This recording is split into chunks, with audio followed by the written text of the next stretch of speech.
of 8th graders are not proficient in either reading or in math. 70%.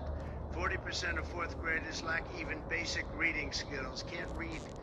Students in our public elementary and middle schools score worse in reading today than when the department opened by a lot. In Baltimore, 40% of the high schools have 0 students who can do basic mathematics. Not even the very simplest of mathematics. I said, give me your definition of basic, and they're talking about like adding a few numbers together. Despite these breathtaking failures, the department's discretionary budget has exploded by 600% in a very short period of time, and employs bureaucrats in buildings all over Washington. All right, players. So Frumpy Dump held his photo op today. You know, it's all about the optics for Frumpy Dump. He was flanked by random children. Not sure who these children are, but I digress.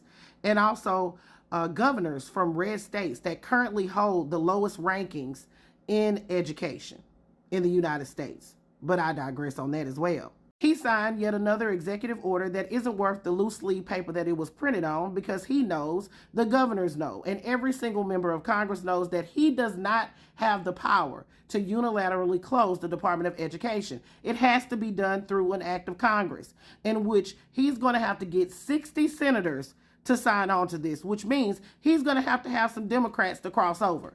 And considering what we have seen lately, I don't know. He might have a chance. I mean, Chuck Schumer, you're tripping. And John Fetterman is a flip-flopper. That was a mistake on our part for rooting for him, because I don't know what the hell he's doing. Now, we all know why the governors from the red states were there. They want to privatize education. It is in Project 2025. This is something that is actively going on right now in many red states, like Tennessee, Louisiana. They are literally trying to privatize education. So that's why they're there, because if you put that power back into the hands of the states, then they can go ahead and privatize it. So Frumpy Dump is saying that we need to close the Department of Education because children are failing. They don't know how to read. They don't know basic math. And we're going to give this power back over to the states. But what seems to be missed here is that the curriculum of students is already determined by the states. So if the education that children are receiving is actually the problem, then why the hell would you give it back to the states where they're failing any damn way? It doesn't make sense now, does it? The Department of Education doesn't have anything to do with what your child learns on a day-to-day basis.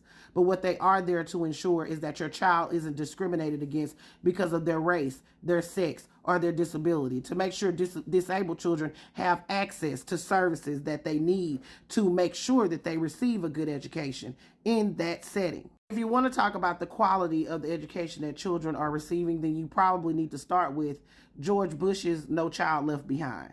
Maybe you should start paying teachers more so they don't have to work 2 and 3 jobs to make ends meet.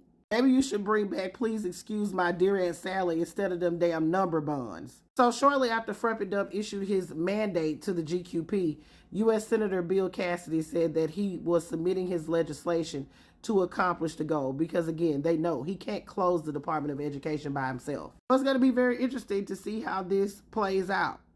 It's going to be interesting. Players, put your thoughts in the comments. What are your predictions? Do you think they're going to be able to get 60 senators to sign on?